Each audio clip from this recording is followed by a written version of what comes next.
These are the scariest episodes of Family Guy. What's more terrifying than Quagmire? How about a more aggressive, violent female Quagmire like we saw in Quagmire's Quagmire? That's too many Quagmires already. Quagmire gets himself a brand new computer he doesn't know how to use, calling Peter for tech support. I can't find my photos. Did you look under photos? What is that? It's a folder called Photos. God, it's like talking to my grandma. The troubleshooting doesn't work, causing his computer to freeze up and crash. Deciding to take it back to the store, Quagmire accidentally shows the tech there his browser history, and it's exactly what you'd expect. Your browser history shows that you've been going to kinkylatinas.net, but that site has a bunch of malware. As it turns out, she's into a lot of that same stuff, which compels Quagmire to ask her out on a date. Quagmire and Sonia enjoy a nice dinner together, with Sonia stating that she's always felt that people treated her unfairly because of her interests. Luckily, that's just Quagmire's style, and the two bond over their shared disturbing desires. However, Quagmire wakes up handcuffed to her bed with no recollection of what happened last night. As it turns out, Sonia drugged him to get him home with her. Surely that's too much, even for Quagmire.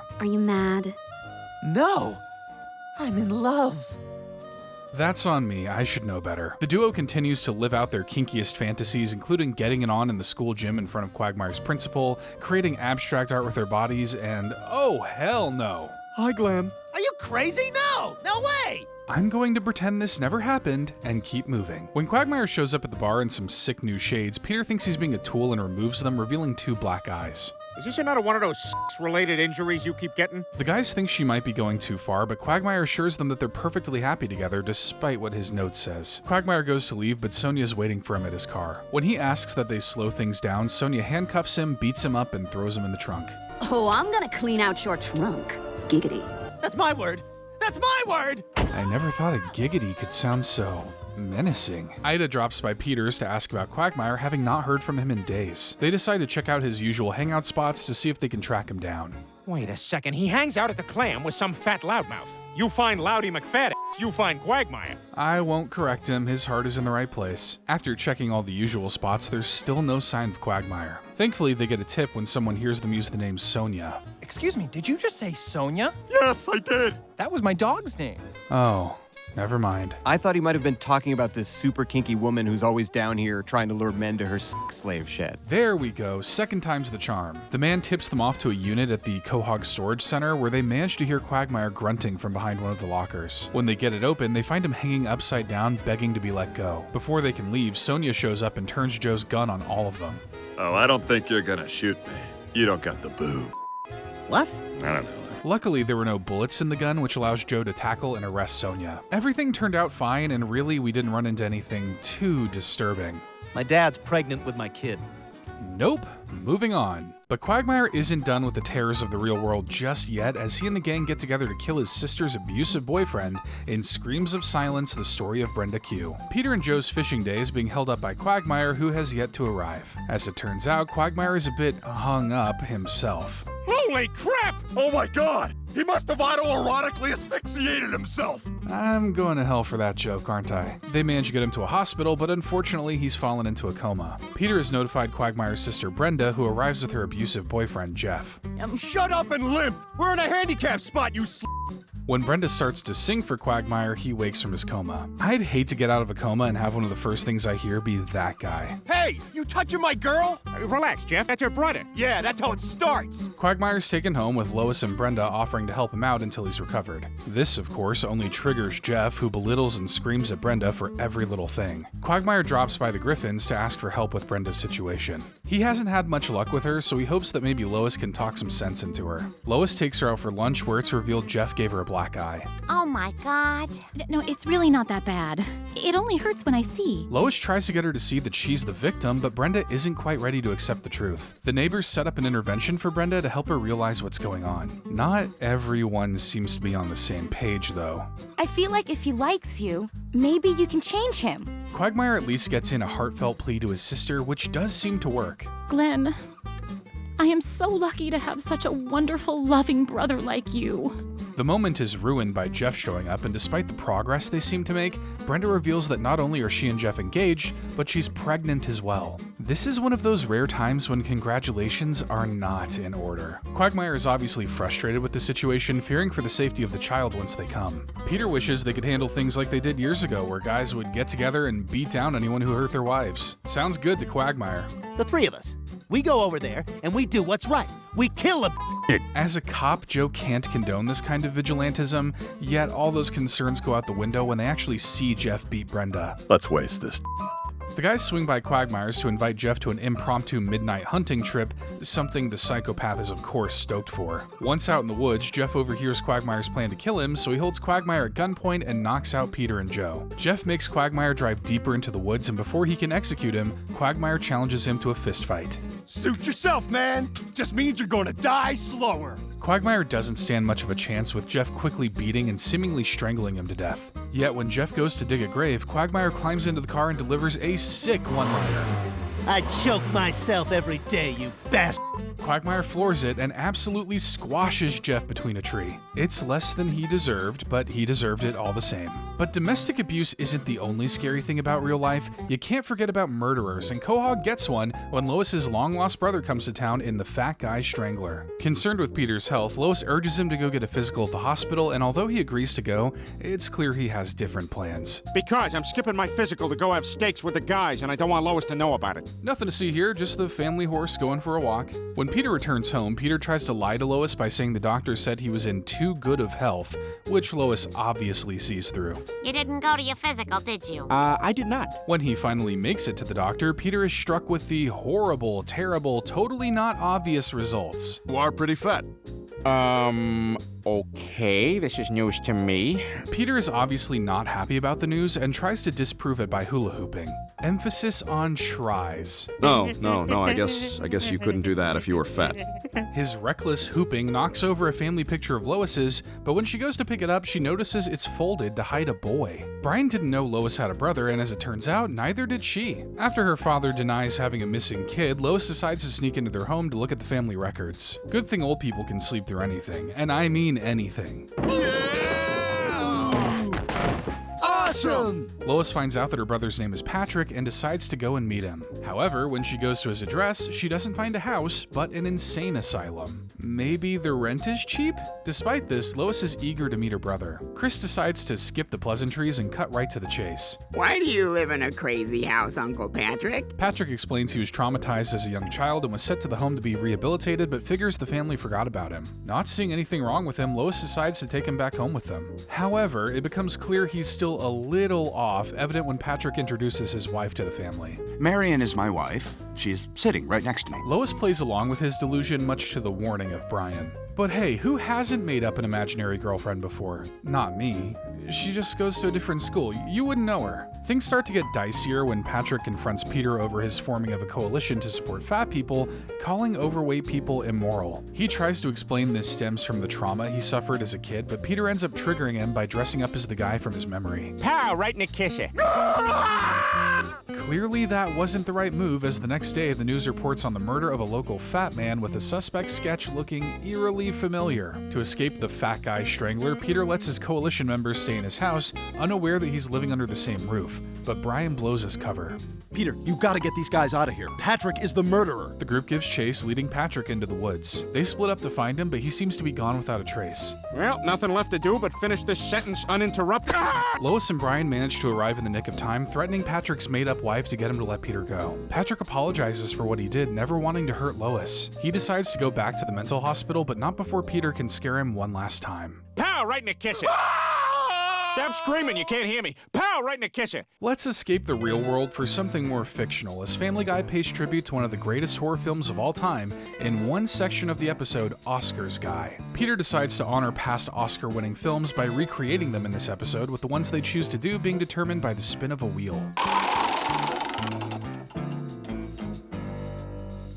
The wheel has spoken! Our story begins with Lois training to become an FBI agent, which I guess involves a lot of running and climbing on top of stuff. I thought they just wore sunglasses and got cool blue jackets. Lois, playing the role of Agent Clarice Starling, is called upon by her boss for an important task. We need you to talk to a super smart psychopath. Agent Starling arrives at a mental asylum to speak with former professor and current cannibal Hannibal Lecter, played by, as you probably already guessed, Stewie. Hello, Clarice. Clarice tells the doctor that they need his help with the case, but he refuses to help her until his absurd demands are met. I want Mario Lopez to record my outgoing voicemail message. That's like the 90s equivalent of asking Mr. Beast to be in your video. It just ain't happening. Meanwhile, Meg is seen driving to her apartment while being creepily watched by someone with night vision goggles. She spots Chris trying to load a computer into a van and offers to help, but gets shoved into the back. You never talk to someone with a van. That's like Stranger Danger 101. Clarice returns to Hannibal Lecter with the Mario Lopez voicemail, but he still refuses to help, warning Clarice not to test him. A census taker did that once, and I ate his liver with dried Cheerios and a mashed up banana. Gross.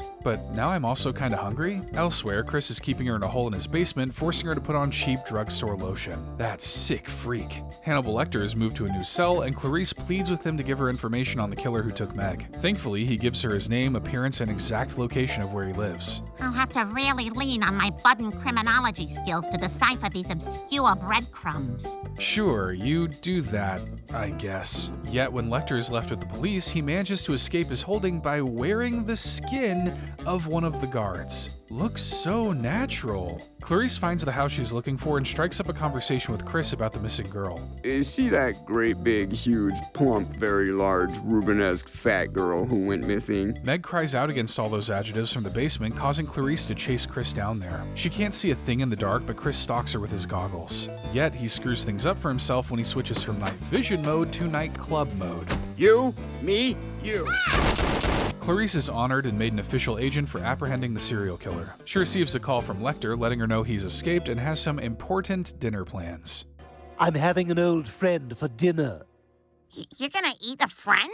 That was kind of supposed to be the last line, and you ruined it. But the adaptations don't stop there, with 3 of Stephen King's most popular stories being brought to life in 3 Kings. Peter introduces us to the mind of famous author Stephen King through 3 short stories based on his work, first starting with Stand By Me. We find Peter, Joe, and Quagmire as young kids in the 1950s doing 50s kid things like smoking cigarettes and reading Playboy. Cleveland eventually arrives with the offer of a lifetime. This is way better than Playboy. Do you guys want to see a dead body? The 4 set out on foot to catch a glimpse of this corpse, passing through an angry old man's junkyard in the process. I'm Old Man Pressman. I own the junkyard. I'm cranky because all my stuff is junk. He sicks his dog on the boys, but luckily they're able to get away and make it to the railroad tracks. The 4 make the dangerous decision to cross the railroad bridge where, sure enough, a train starts to come barreling at them. All of the boys manage to outrun the train and jump to safety. All except Joe, who, if we're being honest, probably needs to be back in his wheelchair. It just feels right. They finally make it to the dead body, which is more horrid and unsightly than they could have possibly imagined. He's nasty. Suddenly, the local sleazebag shows up to take credit for finding the body, but luckily Peter is packing and manages to scare him off. Until the bully says he'll just come to his house later and kill him. Boy, that is a major hole in this story. Okay, take the body. Our next story is a bit more horror adjacent, this time an adaptation of Misery. We see Brian as an award-winning children's book author who just finished his final book, killing off his titular character. His manager tries to talk him out of it, but he's ready to start writing serious stories. You can just do that, though. Do you really need to kill the character? While driving through the winding, snowy mountain roads, he accidentally runs over Stephen King himself. Luckily, this just gives him his next book. Hey, this would make a neat story. Done. Brian isn't so lucky, crashing and rolling his car, and as he lies there motionless in the snow, an unknown figure pries him from the wreck. I'm your number 1 fan. I'm your number 1 fan. I'm your number 1 fan. Brian awakens in bed, being attended to by a fan named Stewie, who rescued him after he broke his legs in the accident. Stewie happens to find the manuscript for Brian's new book, and he agrees to let them read it. Unfortunately, it doesn't sound like they're too excited about the whole killing the main character idea. He can't be dead. Snuggly Jeff cannot be dead. With nowhere to go, Stewie forces Brian to write a new book where Snuggly Jeff comes back to life. Brian eventually runs out of paper, so Stewie drives into town to get more, giving Brian a chance to escape. Thankfully, a sheriff shows up to save the day, but it's Joe, so you know how that goes. Oh well, maybe Joe can keep his legs in the next story. The final story is The Shawshank Redemption, where Peter arrives as an inmate in a high-security prison. Peter starts causing trouble for the authorities almost immediately by locking himself in the warden's office to broadcast the one true national anthem to the prisoners.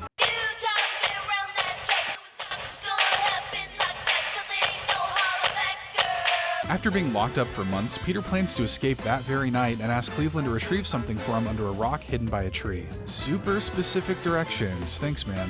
While poking around in Peter's cell, they find a long tunnel dug behind a poster with Peter long gone. By crawling through a tunnel of feces, Peter manages to escape as a free man on the other side. Why he chose enchilada night, I will never know. Cleveland eventually gets released and goes to a spot Peter had told him to visit before, finding a bundle of money and a postcard asking him to meet Peter in Mexico. You remember the name of the town in Mexico, right? So yeah, I don't think they're ever gonna meet again. But I know what you're thinking. What about Joe's legs?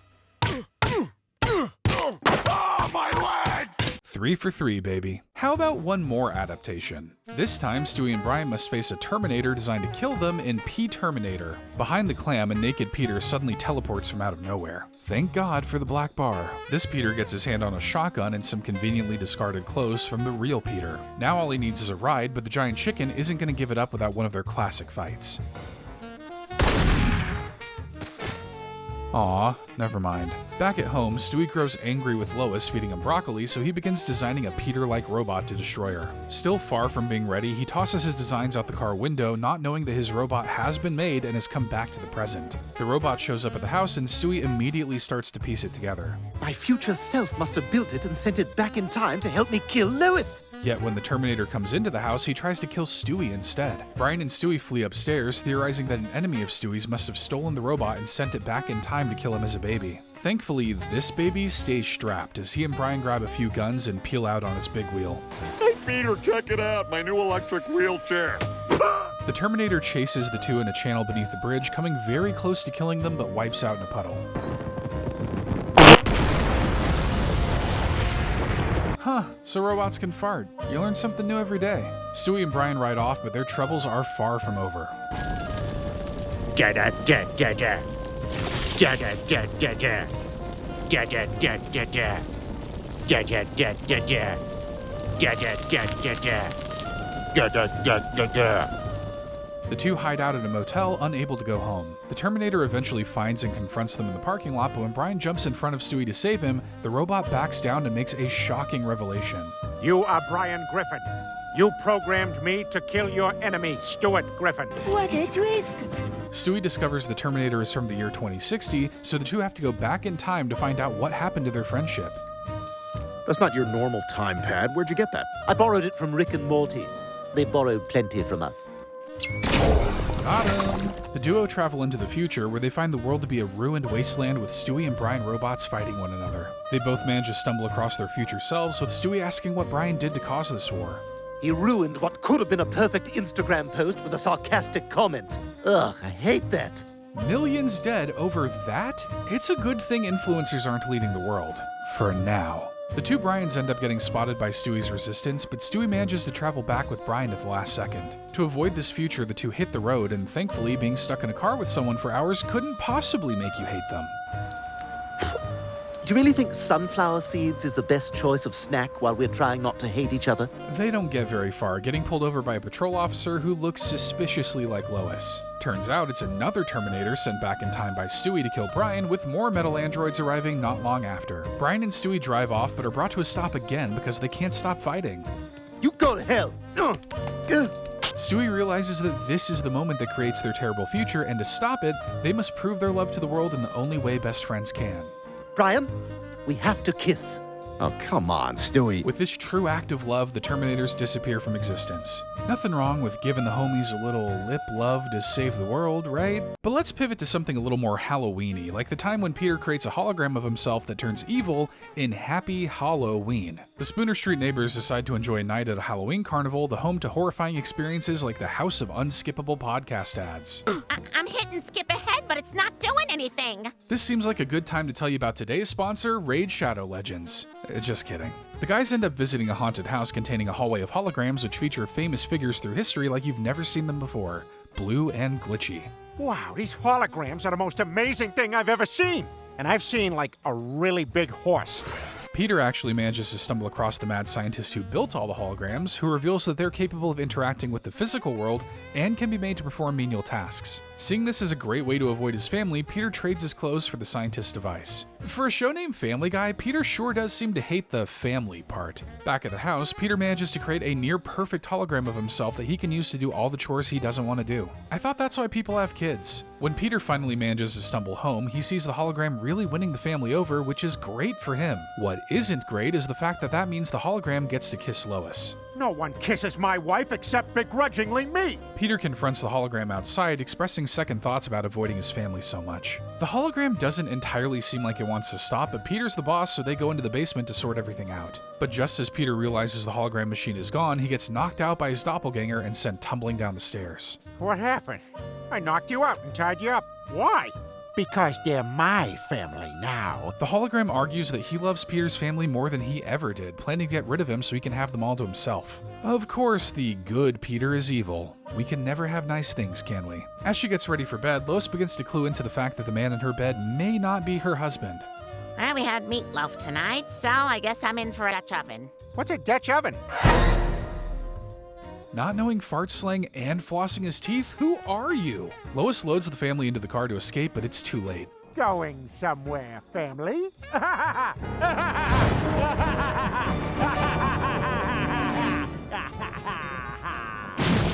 Tying the family up in the living room, the hologram expresses feeling unappreciated, saying if he can't have this family, nobody can. Thankfully, Peter emerges from the basement and the two Peters engage in a brutal fistfight. Peter's on the verge of losing, but Stewie gets the bright idea to charge the family full of static electricity to short-circuit and destroy the hologram.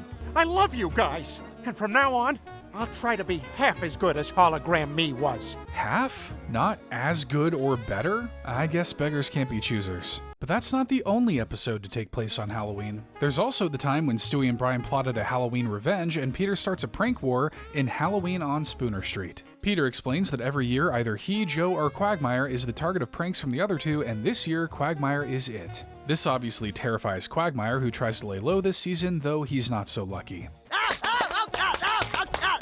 Quagmire isn't even safe in the comfort of his own bed with what he thinks is a woman. Wow, that was terrific, Jessica. It was good for me, too. I don't know, tricking your friend into getting it on with you kind of feels like you pranked yourself. Meanwhile, Stewie gets spooked when he sees a bunch of little monsters running around outside, prompting him to defend his home. All right, you undead it's time to send you back to hell! Luckily, Brian explains they're just trick-or-treaters, which isn't something Stewie understands. Brian decides to take Stewie out for his first Halloween, pulling in an impressive haul of candy in the process. Yet when Stewie loses track of Brian, he's approached by three mean-looking teenagers on bikes. He's got ripped jeans, that's how you know he's a bully. But thanks, Duck Boy!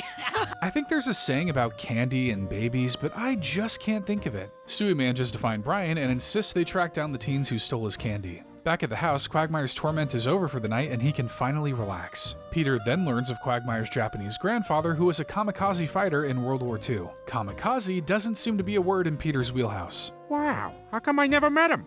He was a kamikaze pilot. Yeah, no, I heard you. He was a karma chameleon, but how come I never met him? Brian and Stewie manage to track down the teens, and as the only adult, Brian decides to politely ask for the candy back. What do you say you just give it back and we all forget this ever happened? Sure, why not? Your friend's candy is right around the corner. Brian should know to never trust a teen with a chain on his pants, as the trio just ends up spray painting him pink. Those little punks want a war, and now they've got one. The two begin working on their plan, and Brian's response is pretty reasonable. First, we track down those teenage hoodlums and kill them all! Yeah, okay, fine, let's kill them. Dang, I didn't know Brian had that dog in him. But let's take a look at something truly scary for a second. Meg is at a Halloween party disguised as a cat and playing Spin the Bottle. It lands on someone dressed as Optimus Prime, and the two go into the closet to make out. When they take too long to finish, the horrible truth is revealed. Chris? Meg? That's what Halloween is all about, kids. Lasting, unshakable trauma. Elsewhere, Peter, Joe, and Quagmire are relaxing at the Air Force graveyard when Quagmire spots an old Japanese plane like his grandpa used to fly. He decides to fire it up and take the guys on a ride. And what a ride it is. Meanwhile, Brian and Stewie track the teens to a backyard where Stewie reasonably and politely threatens them with a rocket launcher. Hey, it's that stupid kid! Yes, it's that stupid kid. Now listen very closely, because here's how it's gonna go down. Before a deal is struck, Stewie's hit by a rock that sends him tumbling and misfiring a rocket. Well, that didn't work. Time for plan B. Mom! Works every time. Up in the air, Quagmire takes the guys on a nice flight over Quahog. When they spot the naval yard, Quagmire feels overcome by something and starts to nosedive toward it. I can feel my grandfather's Japanese blood coursing through my veins. The plane barrels towards a battleship, terrifying Peter and Joe. As Quagmire starts speaking Japanese, it looks like they'll all be getting a first-hand kamikaze experience. You know what they call this in my country? What? Payback! Turns out Quagmire isn't even Japanese. He just planned this as revenge for Joe tricking him into getting it on. He's a better man than me. I probably would have gone through with it. Do you like scary movies? Well, Peter and his friends try to write one, but wind up with blood on their hands in Peternormal Activity. The gang is left disappointed when they go to see the sequel to one of their favorite horror movies, seeing it as a rehash of the first movie. Jeez, this movie sucks. No, it's terrible. Convinced they could write a better movie, the four sit down to iron out their own horror movie, but can't come up with anything worthwhile. Quagmire thinks they need to go somewhere that will inspire them, and Joe suggests the old Quahog Asylum. What? Well, we can't go there. That place has been abandoned for years, and they say it's haunted by a ghost with a hook hand. Don't worry, Peter. Hook hands aren't real. The guys make their way to the asylum, setting up shop in a rundown theater room. They spitball ideas like a crazy cat that eats teenagers to soap that kills you, but can't decide on an idea to go with. When they start to hear bumping around in the building, they decide it's time to split. You guys, I'm scared. You remember that movie, The Blob? What if The Blob? To their shock, the door has been locked and they get spooked by a blood-curdling scream from something even scarier than a ghost. An old meme. Sorry, guys. Somebody emailed me a video of a sheep screaming. The guys eventually find their way out, and Quagmire is able to spot an exit door. Those footsteps are getting closer. Those aren't footsteps. It's an old building. Just relax. Besides, I can see an exit door right there. Where? Right there, behind that guy with the hook.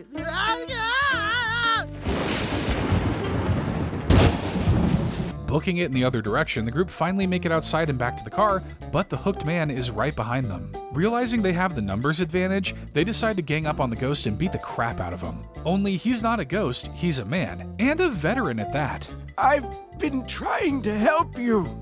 I'm the caretaker here. The man dies, leaving the forest murderers. It's not the first time for most of them, and probably won't be the last. Quagmire thinks they should turn themselves in, but Joe, of all people, is against the idea. They decide to bury the body in the woods, swearing to never speak about this night again. A disheveled Peter wakes up the next morning, and it seems like Lois may be onto him. I know what you did last night. But she's just talking about him leaving his dishes in the sink. False alarm, everyone. So I did half, and I left the other half for you. Do it. Do it, Peter. While the other guys stress about the whole killing a war hero thing, Quagmire starts to deny his involvement and even provides a poorly shopped alibi. Last night I was in St. Louis. I even have a picture. Thinking Quagmire's gonna rat them out, the other three start to get suspicious. It turns out nobody can be trusted, as when Peter returns to the asylum to frame Quagmire, he finds the other three doing the exact same thing. The group almost comes to blows, but Peter makes a shocking realization. Don't you see? This is a horror movie. Their story actually manages to get made for the big screen, but unfortunately, it sucks. With a murder and a terrible movie under their belt, the guys at least find a silver lining when they see that the man they killed was actually a stolen valor racist. I guess accidentally killing someone can sometimes be a good thing. Good to know. And finally, a classic spooky episode where the Griffins are haunted after disturbing an ancient burial ground in Petergeist. During a movie night at Joe's place, Peter gets jealous over his brand new home theater room. Looking to one-up him, Peter decides to build his own multiplex in his backyard. When they start breaking ground, Peter finds a skull wearing a Native American headdress. Peter, I'd put that back if I were you. You may be disturbing a sacred burial site. But this is Peter we're talking about, who's quick to ignore Brian's warnings and brings it into the house to use as a plaything, and other not-so-respectful things. Are you peeing in that skull? Oh, no, Lois. I'm getting up and walking all the way to the bathroom and doing it there. Peter's negligence comes to bite him in the butt when strange things start to happen, including the television talking to Stewie and ghostly hands start to creep across the room.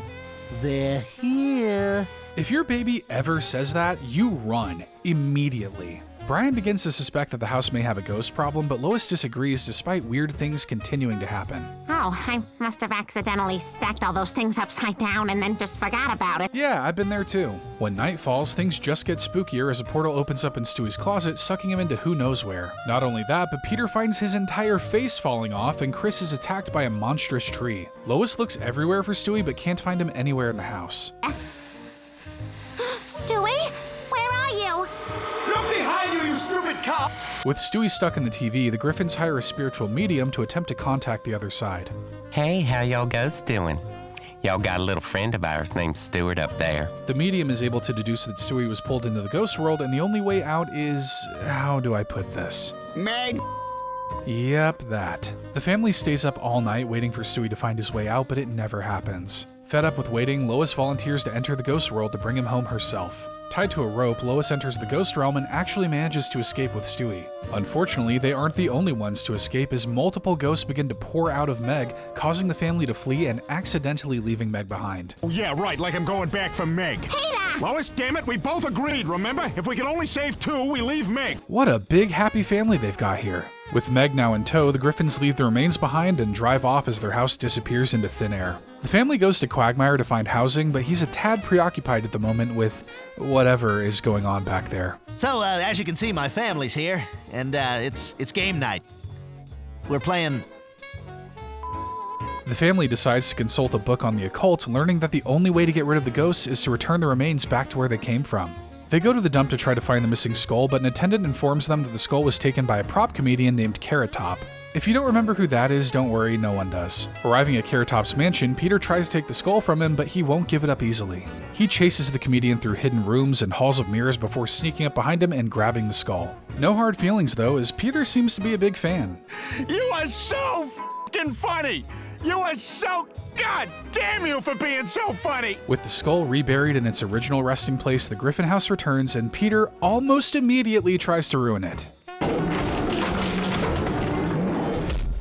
What the hell?